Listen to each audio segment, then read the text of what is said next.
सुने बहुजन नायकों की कहानियां। अभी डाउनलोड करें बहुजन स्टोरीज ऐप।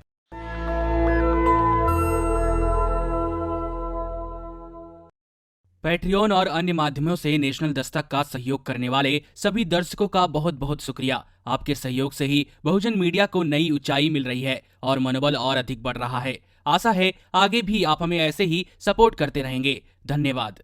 प्रशांत भूषण पर chief justice of India S.A. Bobde की तस्वीर पर टिप्पणी करने पर सुप्रीम कोर्ट ने उन्हें अवमानना का नोटिस थमा दिया, लेकिन प्रशांत भूषण का कहना है कि उन्होंने अदालत का अवमानना नहीं किया है। साथ ही उन्होंने कहा कि chief justice of India supreme court नहीं है। वहीं अब प्रशांत भूषण द्वारा 2009 में तहलका को दिए गए एक इंटरव्यू को लेकर नया विवाद खड़ा हो गया है। प्रशांत भूषण ने तहलका को दिए अपने इंटरव्यू में कहा था कि 16 में से आधे मुख्य न्यायाधीश भ्रष्ट हैं। इस मामले में भी उन्हें अदालत ने अवमानना के नोटिस दिया था। हालांकि प्रशांत भूषण ने जजों पर भ्रष्टाचार को लेकर दिए टिप्पणी पर खेद व्यक्त किया था, लेकिन अदालत का कहना है कि वह इससे संतुष्ट नहीं है। कोर्ट ने इसे खारिज करते हुए कहा कि वह इसकी जांच करेगी कि क्या उनका यह बयान अदालत की अवमानना है। मामले में अगली सुनवाई अगले सोमवार को होनी है। वरिष्ठ वकील व पूर्व कानून मंत्री शांति भूषण ने अदालत से गुजारिश की कि इस मामले में अगली सुनवाई लॉकडाउन खत्म होने के बाद हो, लेकिन अदालत ने इसे नहीं माना। जजों पर भ्रष्टाचार के बयान पर प्रशांत भूषण ने खेद प्रकट करते हुए कहा था कि मैंने जो कुछ कहा, यदि किसी मुख्य न्यायाधीश या उनके परिजनों को ठेस पहुंची हो तो मैं इस पर खेद प्रकट करता हूं।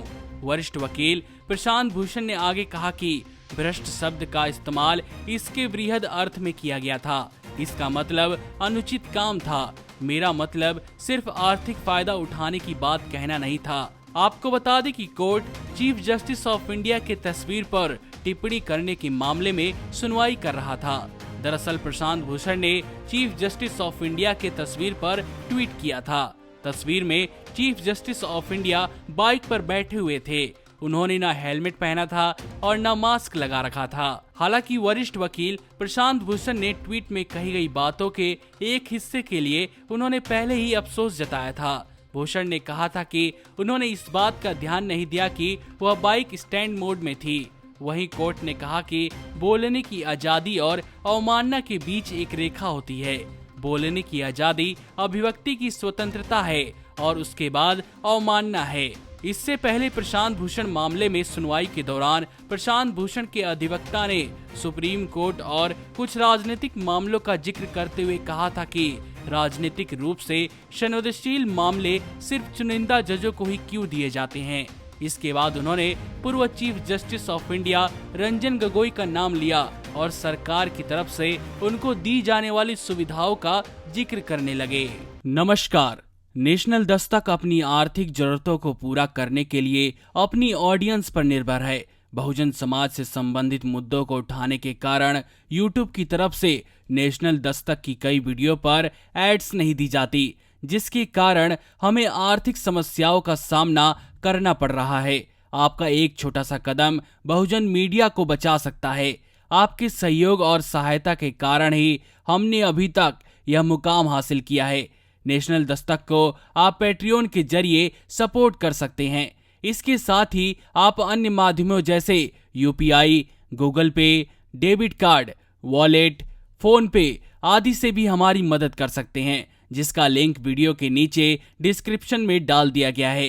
पैट्रियन पर आप हमें प्रतिमाह $2 यानी 140 रुपए प्रतिमाह से हमारे साथ जुड़ सकते हैं। दूसरे माध्यमों में राशि की कोई सीमा नहीं है। आपके सहयोग से ही बहुजन मीडिया को एक नई दिशा मिली है और इसे अभी एक नए मुकाम तक लेकर जाना बाकी है, जो आपके साथ के बिना संभव नहीं है। आपसे डायरेक्ट फंडिंग से हम आपके अधीन हो जाएंगे और एक स्वतंत्र मीडिया के तौर पर समाज की आवाज को बुलंद कर पाएंगे। धन्यवाद। नेशनल दस्तक को देखने वालों से अपील है कि वह नेशनल दस्तक के सपोर्टर फॉर्म को भरें ताकि हम सीधे आपसे जुड़ सके। नेशनल दस्तक की आपसे गुजारिश है कि अगर इसको बचाना चाहते हैं तो नेशनल दस्तक को सब्सक्राइब करने के लिए रेड कलर के सब्सक्राइब बटन को दबाएं, फिर बेल आइकन की घंटी दबाएं। नेशनल दस्तक को बचाने के लिए बहुत जरूरी है कि हर खबर को शेयर करें, लाइक करें, कमेंट जरूर करें।